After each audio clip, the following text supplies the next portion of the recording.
आज के दौर में जहां कई बार बुजुर्ग उपेक्षा और अकेलेपन का शिकार हो जाते हैं, वहीं वृद्धाश्रम बिलारी के ग्वारखेड़ा ने मानवता और सेवा भाव की एक प्रेरणादायक मिसाल पेश की है।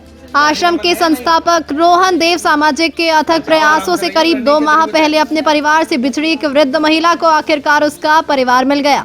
इस भावुक मिलन ने आश्रम में मौजूद सभी लोगों की आंखें नम कर दी। जानकारी के अनुसार करीब 2 माह पूर्व धनारी पाठकपुर क्षेत्र से भटककर एक वृद्ध महिला बिलारी के ग्वारखेड़ा स्थित वृद्धाश्रम पहुंची थी। महिला मानसिक रूप से कमजोर थी और अपना सही नाम, पता या परिवार के बारे में स्पष्ट जानकारी नहीं दे पा रही थी। ऐसे में आश्रम प्रबंधन ने उन्हें सहारा देते हुए मां का सम्मान दिया और उनकी देखभाल की जिम्मेदारी उठाई। आश्रम में उन्हें भोजन, दवा और रहने की सभी आवश्यक सुविधाएं उपलब्ध कराई गई। इस दौरान रोहन देव सामाजिक और उनकी टीम लगातार महिला से बातचीत कर उनके परिवार तक पहुंचने का प्रयास करती रही।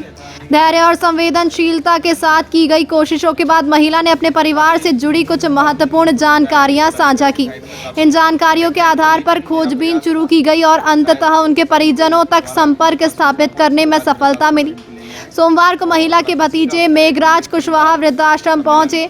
जैसे ही उन्होंने अपनी बिछड़ी हुई मां को देखा, दोनों की आंखें भर आई। लंबे समय के बाद अपनों से मिलकर वृद्धा बेहद भावुक हो गई और खुशी के आंसू छलक पड़े। आश्रम में मौजूद लोगों ने भी इस भावुक क्षण को देखा और मानवता की इस मिसाल की सराहना की। इस अवसर पर रोहन देव सामाजिक ने कहा कि किसी बिछड़े हुए व्यक्ति को उसके परिवार से मिलाना जीवन की सबसे बड़ी खुशियों में से एक है।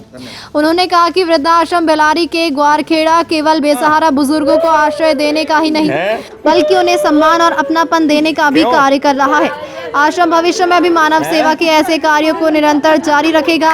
ये घटना एक बार फिर साबित करती है कि समाज में आज भी संवेदनाएं, करुणा और सेवा भाव जीवित है, जो जरूरतमंद लोगों के जीवन में नई उम्मीद और खुशियां ला सकते हैं। कुछ दिन पहले वृद्धाश्रम में एक माँ आई थी जिसका नाम लक्ष्मी है, और मैंने पूछा, उनसे जानकारी निकाली।